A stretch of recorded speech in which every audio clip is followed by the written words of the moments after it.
नमस्कार, जन उत्तराखंड में आप सभी का स्वागत है। मैं हूं प्रभात। सबसे पहले हेडलाइंस।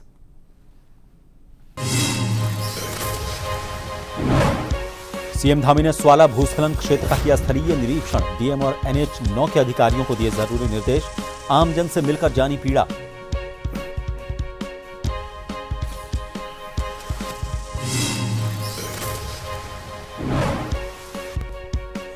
कैबिनेट मंत्री रेखा आर्य का हल्द्वानी दौरा। लोगों से स्वदेशी उत्पादों की खरीदारी की अपील। नारी निकेतन का किया निरीक्षण।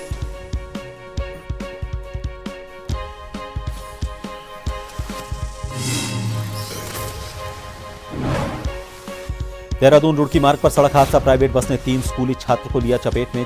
2 की मौत, एक जिंदगी और मौत के बीच झूल रहा।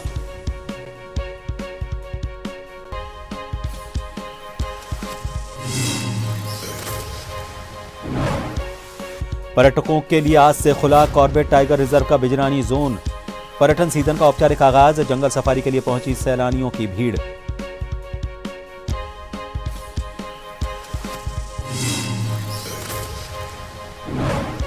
और दीपावली पर्व को लेकर नैनीताल में सुरक्षा के कड़े इंतजाम। बाजारों में घूमकर चलाया सघन चेकिंग अभियान। अब संदिग्ध लोगों से की पूछताछ। आधार कार्ड भी किए चेक।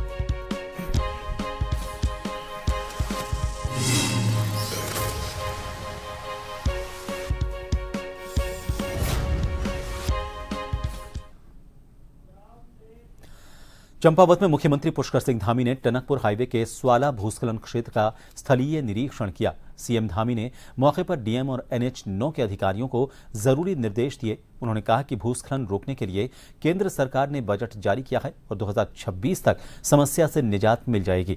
सीएम धामी ने चंपावत से खटीमा तक बाय रोड सफर कर धौन, स्वाला, अमोड़ी, चलथी, सिन्याड़ी, बस्तिया और टनकपुर में जनता से मुलाकात की।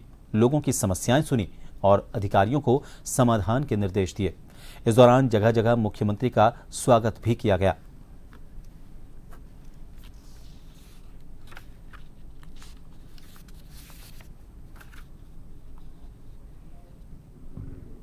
यहाँ पर बार बार भूस्खलन होना और बार बार इसका अलाइनमेंट खराब होना एक बड़ी समस्या हर बार मानसून के समय में हो जाती है और इस पर काफ़ी काम भी हुआ है, लेकिन उसके बावजूद भी भूस्खलन रुका नहीं है। लेकिन अब इसमें धनराशि जो हमारे राष्ट्रीय राजमार्ग मंत्रालय से और नेशनल हाईवे से स्वीकृत होने की वो भी हो गई है। राज्य सरकार और भारत सरकार की दोनों एजेंसियां मिलकर इस पर काम कर रही हैं।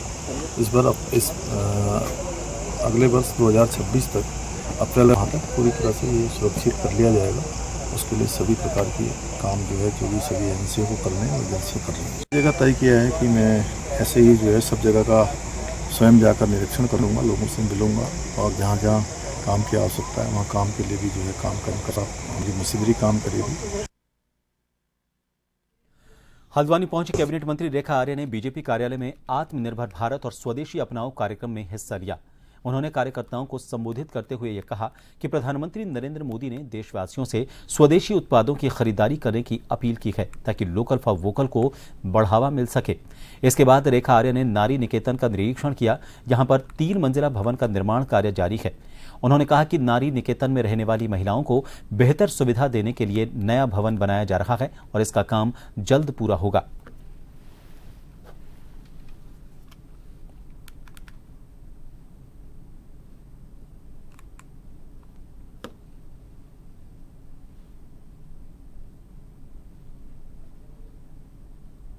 आज महिला कल्याण और पुनर्वास केंद्र हल्द्वानी में आज निर्माणाधीन आवास को लेकर आज निरीक्षण के लिए पहुंचे हैं।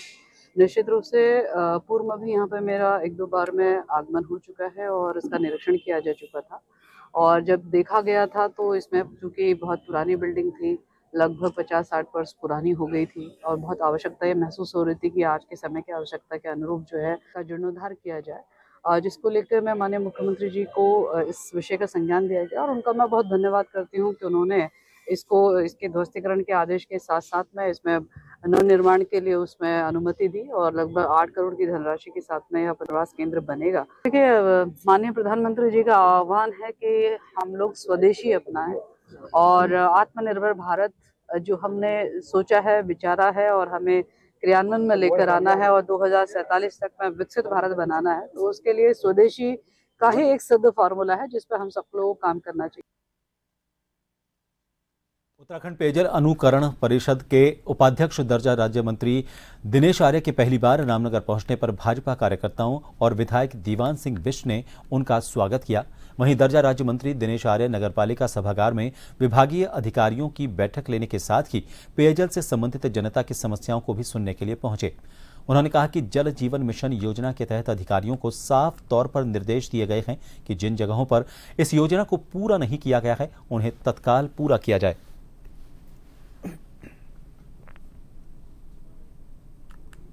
जब से मैं दायित्व मिला है, इस रामनगर डिवीजन में आना मेरा नहीं हो पाया था। नैनीताल जिला हो या हल्द्वानी हो या और क्षेत्रों में जाना हुआ। मैं इस क्षेत्र में सिर्फ इस क्षेत्र की जो समस्याएं हैं, जल जीवन मिशन हमारे माननीय प्रधानमंत्री जी का एक बड़ा उनका ड्रीम प्रोजेक्ट था और क्योंकि प्रधानमंत्री जी सामान्य वर्ग से निकल के देश के प्रधानमंत्री की कुर्सी में पहुंचे और उन्होंने अपने जीवन में ये देखा था कि सर्वाधिक जो समस्या है वो पेयजल की होती है और उसमें विशेषकर जो घर की महिलाएं होती हैं वो ज्यादा प्रभावित होती हैं। रामनगर में जैसा कि आप सब लोगों के माध्यम से जानकारी मिली है, जहां जल जीवन मिशन का काम अधूरा है उस कार्य को पूर्ण करने के लिए और जहां नगरीय क्षेत्रों में जहां जल जीवन मिशन का सीधे काम नहीं है, लेकिन क्योंकि जल संस्थान द्वारा पहले से ही अलग अलग विभिन्न योजनाओं से यहाँ के पानी की सप्लाई की जाती है। देहरादून रुड़की मार्ग पर एक भयानक सड़क हादसे में 3 स्कूली छात्र प्राइवेट बस की चपेट में आ गए। हादसे में 2 छात्रों की मौत हो गई जबकि एक छात्र जिंदगी और मौत के बीच झूल रहा है। घटना पास में लगे सीसीटीवी कैमरे में भी रिकॉर्ड हुई है। गंगनहर कोतवाली क्षेत्र में हुए इस हादसे के बाद छात्रों के घरों में कोहराम मच गया।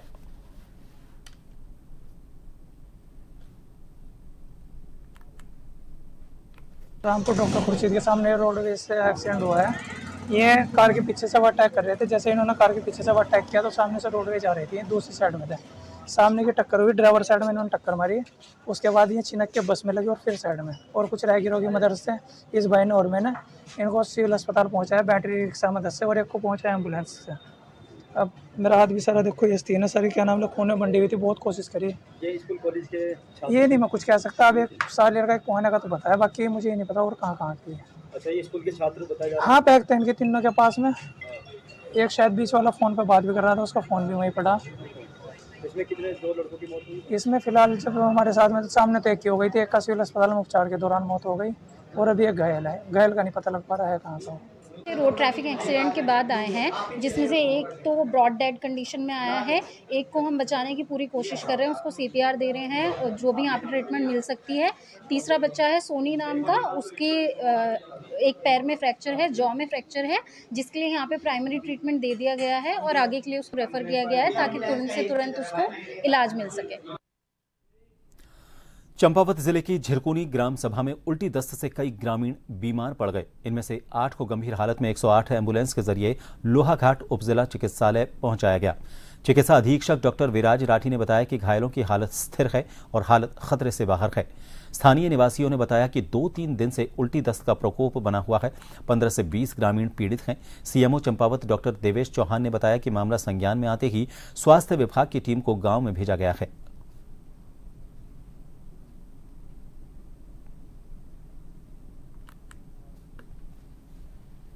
आज सुबह 10:30 बजे हमारे पास 108 से झिरकुनी गांव से, जो कि बालाकोट ब्लॉक के अंदर में आता है, लगभग 8 पेशेंट आए, जो सभी ने बताया कि 3 दिन से उनके पेट में दर्द हो रहा था। किसी को उल्टी और किसी को दस्त की शिकायत है। सभी को हमने ट्रीटमेंट स्टार्ट किया। अभी सभी 8 व्यक्ति बिल्कुल ठीक हैं और इसकी सूचना हमने उच्च अधिकारी को भी दे दी है। स्थिति बिल्कुल ठीक है, सारे पेशेंट बिल्कुल ठीक हैं। सारे डिहाइड्रेटेड थे, हमने सबको प्रॉपर ट्रीटमेंट दिया। हमारे फिजिशियन डॉक्टर राकेश जोशी और इमरजेंसी मेडिकल ऑफिसर डॉक्टर दीक्षा प्रॉपर तरीके से निगरानी में है। सभी के हमने टेस्ट भी करा दिए हैं। 3-4 दिन से उल्टी दस्त हो रहे हैं, मतलब 8 मरीज तो लगातार में एडमिट कर रखे हैं अभी मैंने, और पूरे गांव में लगभग अभी 15-20 आदमी और हैं जो उल्टी दस्त हो रहे हैं, उनको ब्लड भी निकल रहा है उल्टी करते हुए। मैं स्वास्थ्य विभाग से अनुरोध करता हूं कि वो तुरंत एक टीम बनाकर सैंपल लेके और उनका ट्रीटमेंट शुरू कर दें। तो स्वास्थ्य विभाग के किसी अधिकारियों को जानकारी दी गई? सीएमओ साहब को मैंने जानकारी दे दी है फ़ोन के माध्यम से। सीएमओ साहब कह रहे हैं कि तुरंत एक टीम बना के भेजता हूँ। प्रॉब्लम में है वो 50 साल से ऊपर के हैं मरीज, जितने भी वो आने के उस लायक नहीं है।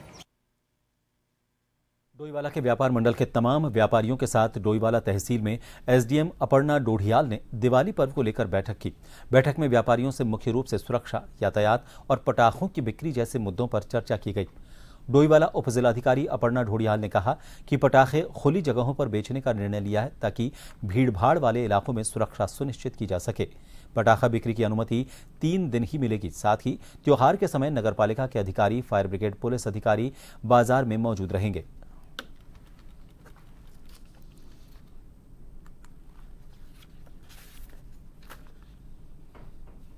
हमने सभी को बताया है कि हम लोग जो पटाखों की परमिशन देंगे वो सभी मैदानों पे देंगे जिससे सबकी सेफ्टी रहे। इसके अलावा फायर ब्रिगेड की एक गाड़ी जो है वो कंटिन्यूसली डोईवाला बाजार के बाहर रहेगी। इसके अलावा हम लोगों ने इनसे भी बताया है कि कोई भी रोड पे अतिक्रमण ना करें, क्योंकि in case of any incident हमारी फायर ब्रिगेड की जो गाड़ी है वो इजीली मूव कर। देखिए, सभी को, व्यापार मंडल को, फायर ब्रिगेड को, पुलिस को और नगर पालिका के साथ जो ज्वाइंट मीटिंग हुई है उसमें यही डिसाइड हुआ है कि हम लोग जो बड़े वाहन है उनका मार्केट में मूवमेंट रिस्ट्रिक्ट करेंगे फॉर द कमिंग 5 डेज जो त्योहार का सीजन रहेगा, सो दैट हम लोग ट्रैफिक के मद्देनजर क्लियर रख पाए। और जो हमारे अलग अलग चौक पॉइंट्स है, जैसे भानियावाला हो गया या फिर डोईवाला चौक हो गया, उसमें एडिशनल पुलिस फोर्स के साथ मूवमेंट रिस्ट्रिक्शंस रखें। नारसन ब्लॉक के मुंडलाना और आसपास के गांवों में डेंगू और वायरल बुखार लगातार अपने पैर पसारता जा रहा है, लेकिन स्वास्थ्य विभाग की लचर व्यवस्था से ग्रामीणों में काफी रोष फैला हुआ है। ग्रामीणों का कहना है कि स्वास्थ्य विभाग द्वारा टेस्ट किए गए ब्लड रिपोर्ट भी सही नहीं आ रही है, जिसके चलते मरीजों को भारी परेशानी हो रही है। मलेरिया विभाग से पहुंचे डॉक्टर विनय ने कहा कि क्षेत्र में समय समय पर मरीजों की जांच करते रहते हैं। इलाके में फॉगिंग भी करवाई गई है। ग्रामीणों को डेंगू से बचने के उपाय भी बताए जा रहे हैं। सिकंदरपुर गांव के ग्राम प्रधान सचिन कुमार के अनुसार उनके द्वारा समय समय पर ग्रामीणों को जागरूक भी करते रहते हैं।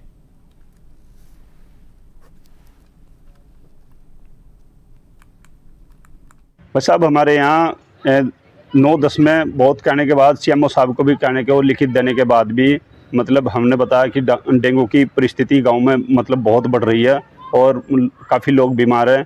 इतना बताने के बाद और बहुत शोर शराबा करने के बाद, मीडिया की आवाज़ उठाने के बाद भी यहाँ पे 9 और 10 तारीख में 2 दिन कैंप लगा और उस कैंप में केवल ब्लड टेस्टिंग की गई और बस दिखावा किया गया, बाकी कुछ नहीं है।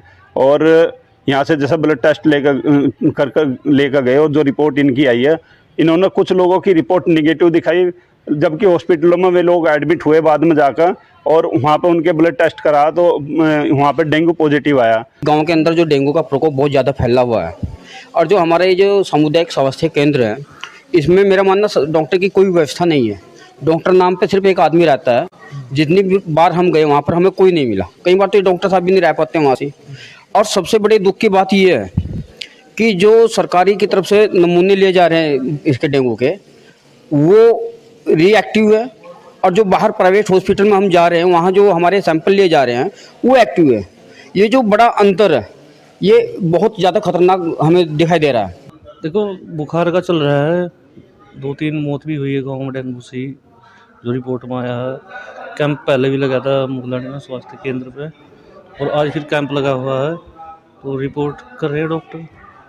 अच्छा, लोग कह रहे हैं, मेरे पास भी शिकायत आई थी कि 1-2 ही केस डेंगू के दिखाए जो डॉक्टर टीम है, और वो तो डॉक्टर ही बता सकते हैं डेंगू था या वायरल था या क्या था उसमें। देखिए, सिकंदरपुर से सूचना गई थी कि मतलब यहाँ पे भी जो है फीवर आ रहा है लोगों को, तो कल सर्वे कराया आशाओं के माध्यम से और कुछ पेशेंट आए हैं निकल के, कुछ लोग एडमिट है हॉस्पिटल्स में, कुछ घरों पे जो है ट्रीटमेंट करा रहे हैं। तो इसलिए देखते हुए आज MIC के द्वारा जो है यहाँ पे कैंप लगाया गया है कि ज़्यादा से ज़्यादा जो है सैंपल किया जाए और पता किया जाए कि डेंगू है या वाकई या वायरल बुखार चल रहा है। डेंगू के बचने के लिए यही है कि जो साफ पानी है वो कहीं इकट्ठा ना हो, गमले खाली करके रखे, फ्रिज कूलर में पानी इकट्ठा ना हो, साफ सफाई का ध्यान रखे। एक ब्रेक के लिए रुकेंगे, आप देखते रहिए जन टीवी।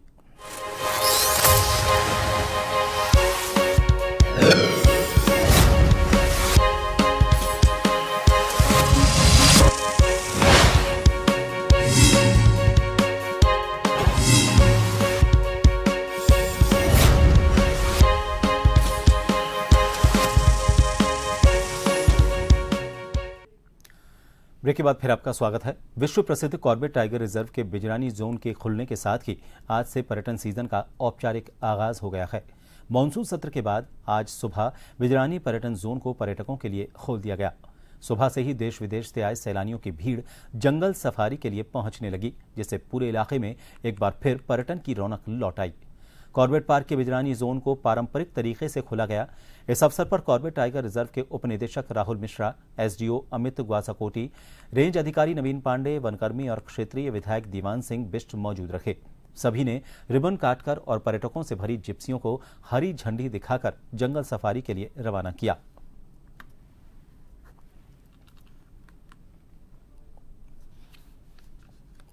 के लिए आए हैं और my kids are like very enjoying the whole safari thing. We spotted some deer and birds, so everything is like going good. हम लोग बहुत एक्साइटेड है क्योंकि हमारी पहली सफारी है और हमने अभी तक बहुत सारी अच्छी अच्छी चीजें देखी है, जैसे डियर्स देखे है, स्नेक के होम्स देखे है, बहुत अच्छी लेक देखी है और ये सब हमें नॉर्मली नहीं मिलता है। तो हम लोग बहुत एक्साइटेड है ताकि हमें आगे भी और अच्छी अच्छी चीजें मिलती रहे और हम लोग और नेचर को स्पॉट करते रहे। 15 अक्टूबर से बिजरानी का जो डे सफारी जोन है वो ओपन हो जाता है हर टूरिज्म सत्र में। इस बार भी वैसा ही हुआ है और उसकी तैयारियां हमारी पहले से चल रही थी। जो मानसून के अंदर रोड्स वगैरह जो हमारी ख़राब हो जाती हैं उसको हमें वापस से बनाना रहता है, फॉरेस्ट रोड्स जो हैं हमारी। और अभी डे सफारी ही ओपन है और 15 नवंबर से जो है नाइट स्टे भी ओपन रहेगा। दीपावली पर्व को लेकर जनपद नैनीताल में सुरक्षा व्यवस्था के कड़े इंतजाम किए गए हैं। एसएसपी नैनीताल समेत तमाम बड़े अधिकारी भारी पुलिस बल और खुफिया इकाइयों के साथ सिटी हल्द्वानी के प्रमुख बाजारों में पहुंचे। सुरक्षा टीमों ने बाजारों में घूमकर सघन चेकिंग अभियान चलाया। इस दौरान संदिग्ध लोगों से पूछताछ की गई। कई लोगों के आधार कार्ड भी चेक किए गए।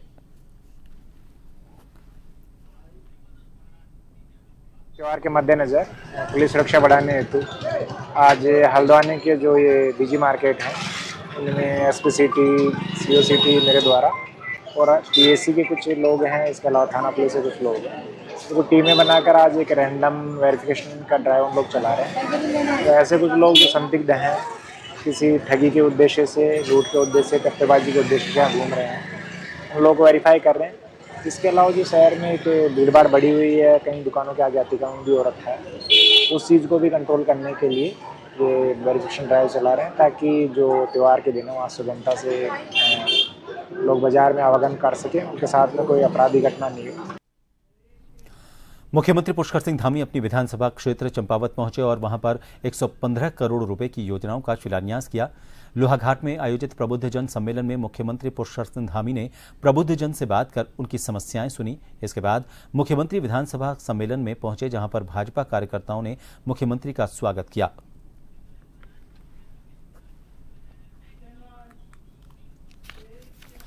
सीएम पुष्कर सिंह धामी का रुद्रप्रयाग दौरे पर रहना था आज, जहां पर उन्होंने गुप्तकाशी में चतुर्थ सीमांत पर्वतीय बाल विज्ञान महोत्सव का शुभारंभ किया। इस दौरान मंच पर सीएम धामी का भव्य स्वागत किया गया। कार्यक्रम में स्थानीय जनप्रतिनिधि सहित कई गणमान्य और स्कूली छात्र छात्राएं भी मौजूद रहे।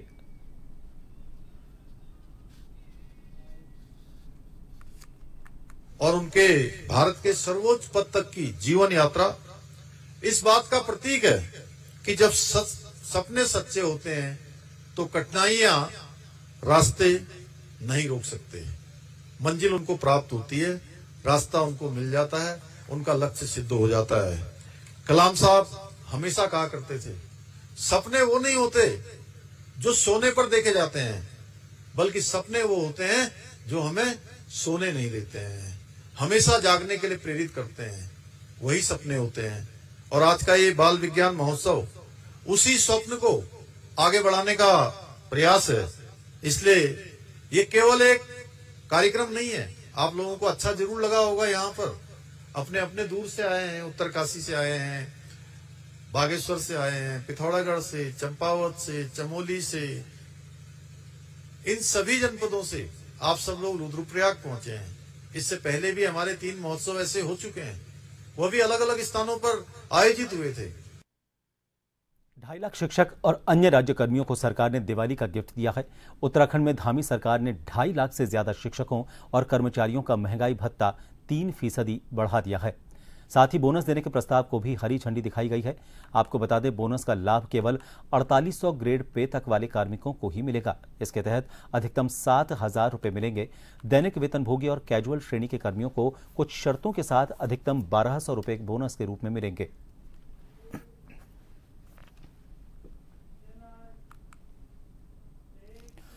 केरल में 26 वर्षीय सॉफ्टवेयर इंजीनियर आनंदू अजी के संदिग्ध आत्महत्या के मामले को लेकर उत्तराखंड यूथ कांग्रेस ने आरएसएस कार्यालय के बाहर विरोध प्रदर्शन करने की कोशिश की। आत्महत्या से पहले आनंदू ने सोशल मीडिया पर आरएसएस सदस्यों पर यौन शोषण के गंभीर आरोप लगाए थे। भारी पुलिस बल की तैनाती के चलते प्रदर्शनकारियों को रोक दिया गया। कई कार्यकर्ताओं को हिरासत में लेकर बसों में भर कर ले जाया गया। यूथ कांग्रेस प्रदेश सचिव सौरभ मंगाई ने आरएसएस पर प्रतिबंध लगाने और सख्त कार्रवाई की मांग की। कार्यकर्ताओं ने आरोप लगाया कि सरकार मामले को दबाने की कोशिश कर रही है।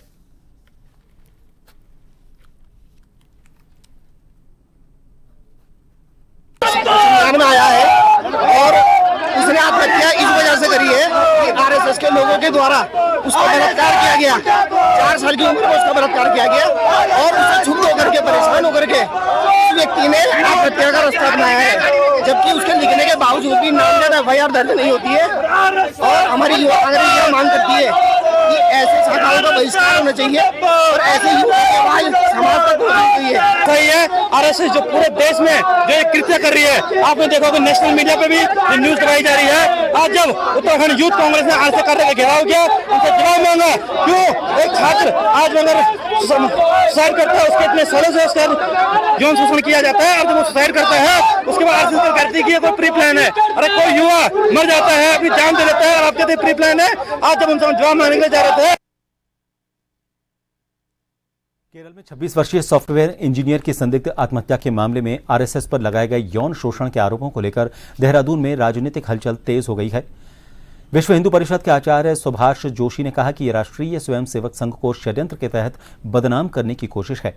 उन्होंने कहा कि संघ एक राष्ट्रवादी और सनातन संस्कृति के संरक्षण के लिए समर्पित संगठन है, जिसे झूठे आरोपों के जरिए बदनाम नहीं किया जा सकता।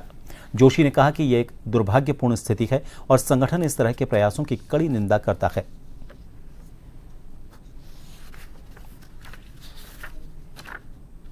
राष्ट्र के लिए जो समर्पित संगठन है, केवल राष्ट्र के लिए, राष्ट्रीयता के लिए, सनातन के लिए, सनातन संस्कृति के संवर्धन के लिए, गौ गीता, गंगा, गायत्री माँ के लिए, धरती माँ के लिए जो समर्पित संगठन है, उसको एक तरह से षड्यंत्र के तहत बदनाम करने का पूर्णतः प्रयास किया जा रहा है, और जो शायद मेरे को लगता है असंभव भी हो भी नहीं पाएगा, क्योंकि संघ को अब सब लोग, शताब्दी वर्ष चल रहा है तो सभी लोग पहचान रहे हैं। संघ के द्वारा किए हुए कार्य, हमारे संगठन के द्वारा किए हुए कार्य समाज तक पहुंच रहे हैं, और निश्चित रूप से सनातन के संरक्षण के लिए है। और सनातन में कोई जाति धर्म संप्रदाय नहीं होता, एक ही धर्म होता है जिसका नाम है सनातन। और सनातन के लिए राष्ट्र और राष्ट्रीय स्वयंसेवक संघ उसको एक बड़े षड्यंत्र के तहत बदनाम करने की पूर्णतः तैयारी की जा रही है, और हम इस बात की बहुत बड़ी निंदा नहीं, आत्मीय दुख के साथ निंदा करना चाहूँगा। खबरों के साथ फिलहाल के लिए इस बुलेटिन में इतना ही। नमस्कार।